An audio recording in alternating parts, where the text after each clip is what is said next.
You're building the reciprocity project every day. I want to quit it.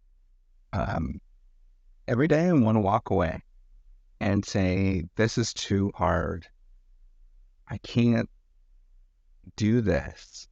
Every day I am looking at this and I say, do I have to do this again today? Do I have to put out more messages? Do I have to spend more money on this stupid platform that nobody cares about? And I remind myself that if I don't do this, who the hell is going to? Nobody else is going to stick their neck out. Nobody else is foolish enough and silly enough to be public like this in the academic game. Nobody else is going to be there for somebody that is listening.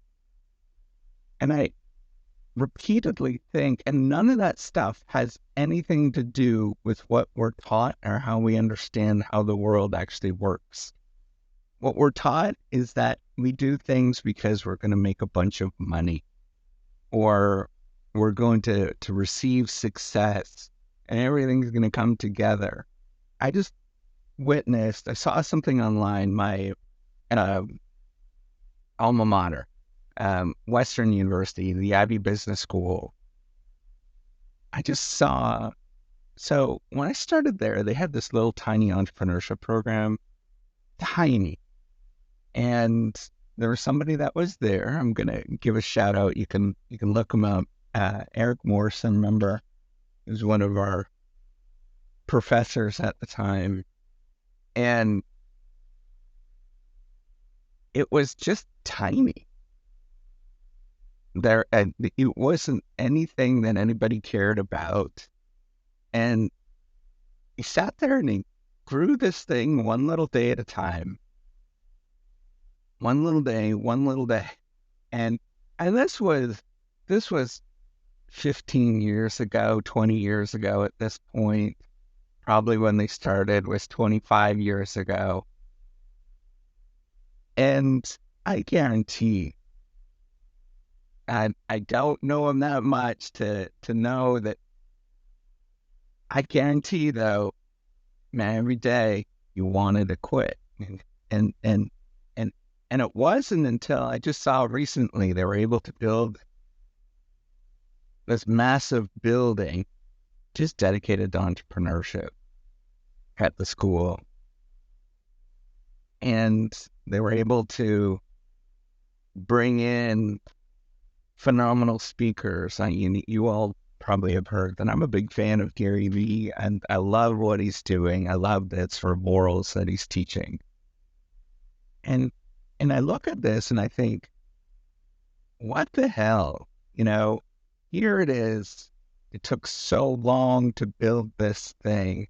And there's a lot of people that were involved. I know some of, Simon Parker and um, uh, Stuart Thornhill that was there many years ago. It was just, a lot of people, a lot of time, a lot of effort building something that nobody cared about for a long time.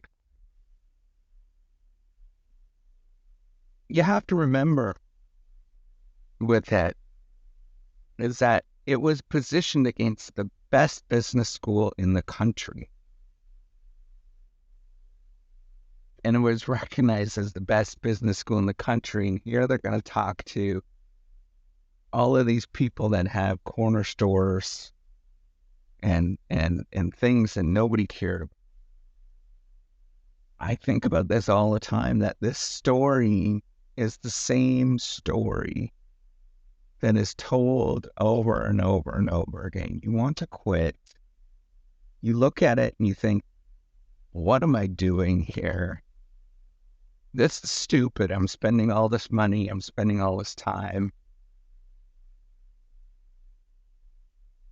You're embarrassed. You think that what you're doing doesn't matter. All of those things, all of that stuff. that is what it means to often do things. I'm talking about entrepreneurship, but it could be leadership, it could be anything. In what if you are pushing the boundary at all and you are stretching things wherever that you actually are, maybe you're in a church. I know that I grew up in a church. My mom was heavily involved in the Roman Catholic Church in our town. And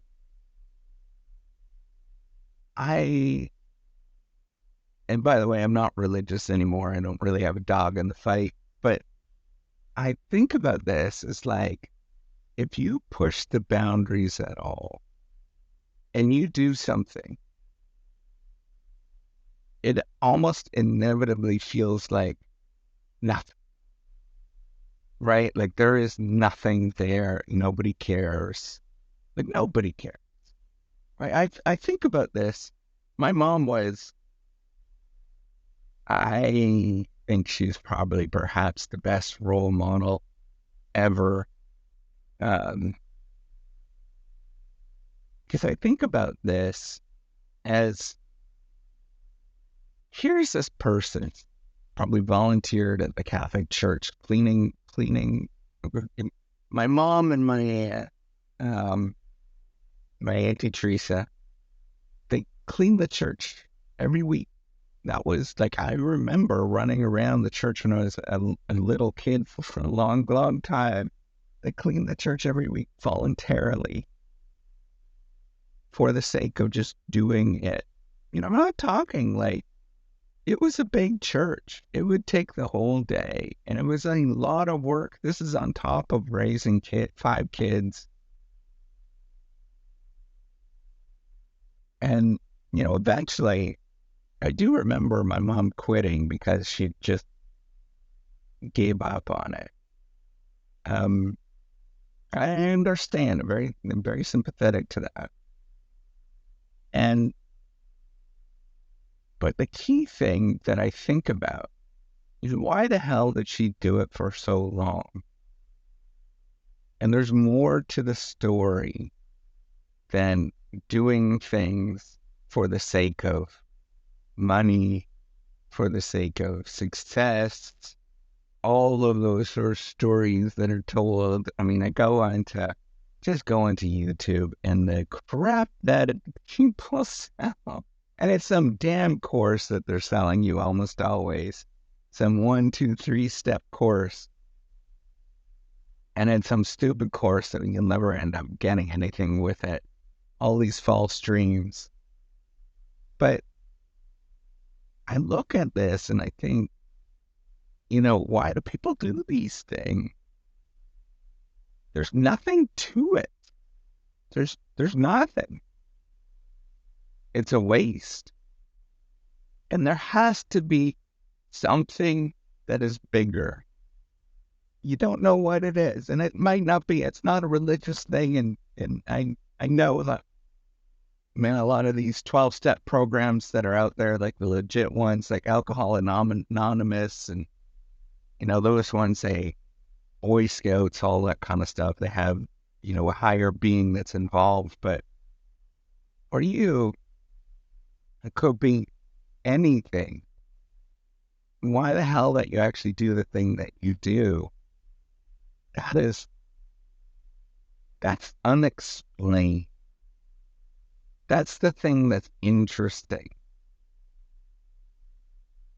Is that, you know, despite the fact that we have all of these Enlightenment ideas of private property and doing things for our own independence and pulling ourselves up by our bootstraps, all those stories that you hear, the truth is that we often do things for some God-known reason. Nobody knows what the hell they do these things for. I can't explain it.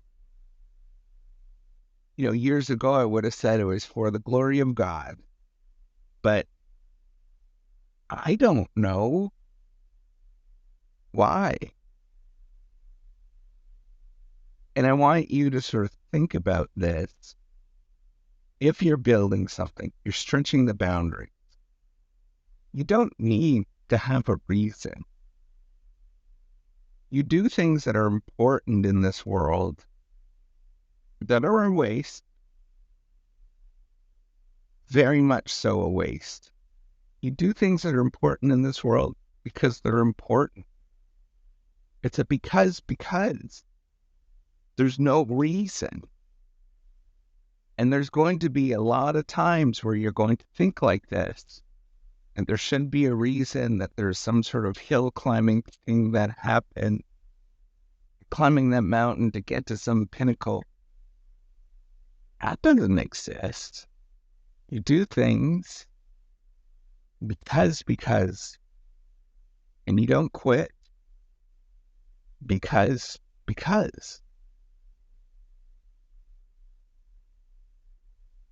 I wish there was an easy answer with any of this stuff.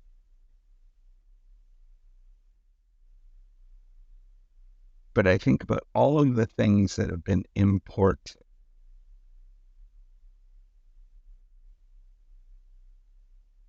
in this world.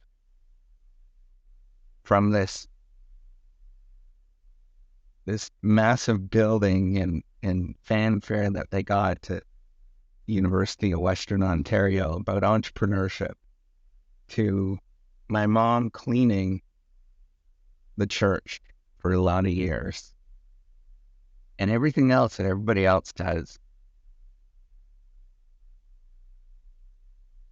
Those things that are important, people do them and they can't explain it. And there's not a single factor on why they do it.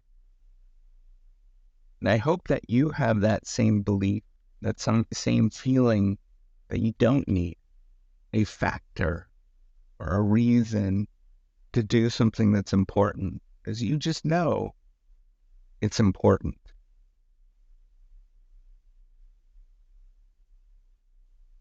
Take care and have a wonderful day.